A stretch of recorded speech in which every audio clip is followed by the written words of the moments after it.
Oui, ma fille. Oui, peut-être plusieurs personnes me reconnaissent. J'étais la première personne pour laquelle la prophétie de 1 million s'est accomplie en 2012. C'était pratiquement le 3 janvier. Et jusque-là, je n'ai pas... Tu avais fait un sacrifice d'1 million? Non, papa, j'avais fait des sacrifices auparavant. Oui. Et j'ai eu l'accomplissement de cette prophétie selon laquelle, en année 2012, les gens toucheront à partir d'1 million en montant. Et le 3 janvier, j'ai reçu de cet argent. Oh! Et il faut toujours se rappeler quand les paroles sortent de la bouche des hommes de Dieu. Hein, parce que parfois, vous prenez ça comme des amusements. Quand on dit que tu as gagné des millions, tu es là, tu regardes, tu ne crois pas. Oui. Et je n'ai pas arrêté de faire ces sacrifices, je les ai continués. Mais si je suis devant vous aujourd'hui, c'est pour témoigner la puissance du Dieu de papa, parce qu'il m'a épargné d'un incendie. Comme je suis affectée au nord, mais je passe plus de temps dans la maison de Dieu avec mes sacrifices. Et on m'appelait déjà pour mon service, je suis allée. Quand j'arrive, donc j'ouvre mon portail parce que le Dieu de papa m'a béni. Quand je suis arrivée dans cette maison, je n'étais pas... Avant, elle n'avait pas de portail. Je n'avais pas, papa. Quand elle arrive, elle a ouvert quoi? Le portail. Ce n'était plus l'entrée couchée. Non, papa. Mais elle a ouvert son portail.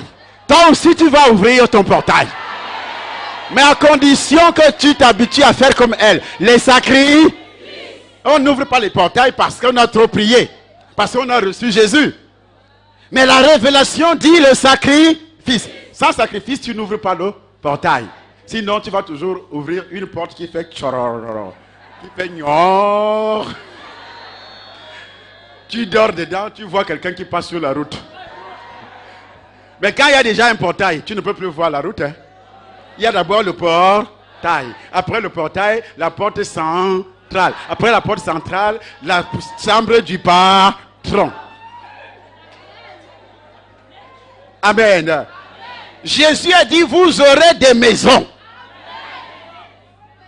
Il n'a pas prêché l'évangile de pauvreté. Mais il a dit, vous aurez des maisons. Mais pour avoir ces maisons, il faut s'aimer. C'est pas que je donne ma vie à Jésus, tu es là, tu dis, j'ai donné ma vie au Seigneur il y a de cela 15 ans. Mais quand on te regarde, on ne voit rien. Seulement est encore assis sur toi. Amen. Vous savez, seulement marche. Quand il entre, il ouvre la porte à Déaz. Déaz, le démon qui détruit ta spiritualité. Le démon dominateur qui domine, qui rend les gens plus incrédules encore.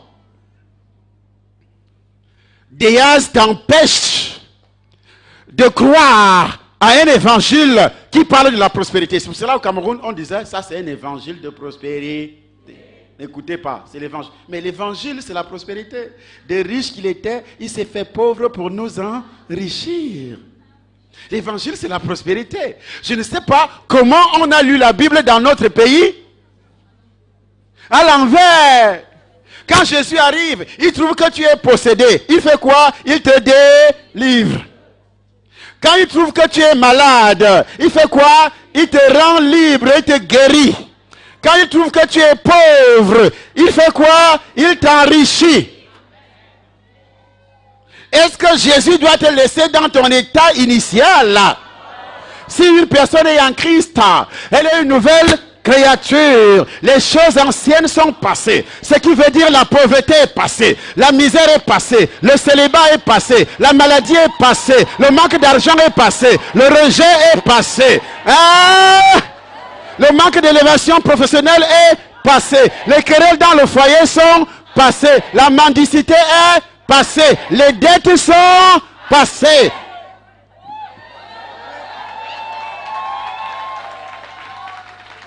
C'est ça l'évangile de va raconte. Si vous n'aimez pas cet évangile, prenez votre sac, sortez. Allez là où on vous donne la pauvreté. Ici, moi, je ne donne pas la pauvreté aux gens.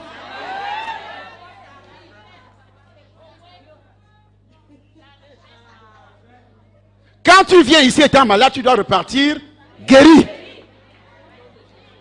Il y a une femme que je trouve assise au bureau tout à l'heure. avant de sortir pour venir ici, elle est en pleurs, en larmes. Elle est dans la salle en retour. Je me suis arrêté. Madame, pourquoi vous pleurez? Oui, la semaine passée, papa, vous avez prophétisé ici que on a attrapé le pied de ma fille avec le piège qui attrape les souris dans la sorcellerie. J'ai prophétisé ici un jour, pendant les sacrifices, que les sorciers ont attrapé ton pied avec le piège à souris. Ils ont détruit ton pied avec le piège à souris. Et quand ils sont sortis, ils prennent le taxi. Voilà le taximan qui ferme la portière, boum, sur la jambe de la fille. Ce qui a été révélé. Et pendant ce temps, elle a également le cancer de l'utérus. Amen.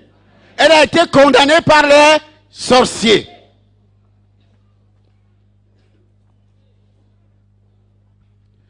Vous pensez parfois les choses que nous disons ici, que nous révélons ici, que parfois, ils vous racontent des histoires. Hermine. Oui, papa, j'ouvre donc. Ensuite, j'ouvre la porte centrale. Quand j'arrive devant ma porte, j'ouvre la clé. Je constate que le plafond de ma chambre avait pris feu. Pendant que je n'étais pas là, je ne sais pas ce qui s'est passé, mais je sais que c'est le Dieu de papa qui m'a épargné de tout ça. Le plafond a pris feu. Je trouve d'abord des tessons d'ampoules par terre. Quand je lève ma tête, je trouve tout mon plafond qui avait pris feu. Je demande à ma belle-sœur que qu'est-ce qui se passe. Elle me dit, c'est le Dieu de papa qui t'a épargné de ça à travers les sacrifices que tu fais. Je suis donc venue parce qu'au nord, il y a des incendies tous les jours. À côté de moi-même, il y a eu un autre dont je sais que c'est le Dieu de papa qui m'a épargné. On m'aurait demandé de payer tout ce qui a été là. Mon matériel que j'avais acheté là était moins important, mais peut-être on m'aurait dit de construire à nouveau une maison au nord. Je bénis le Dieu de papa qui m'a toujours protégée depuis que je suis arrivée dans cette maison, qui a ôté mon humiliation, qui m'a lavé, qui m'a élevé, qui m'a rendu ce que je suis aujourd'hui. Il va continuer à le faire au nom de... Amen. Il a déjà détruit. Par le cadre des sacrifices, tu connais déjà le secret des sacrifices. Et ce Dieu a déjà tout détruit derrière toi. La fondation qui était celle de Solomon est déjà détruite au nom de Jésus. Amen.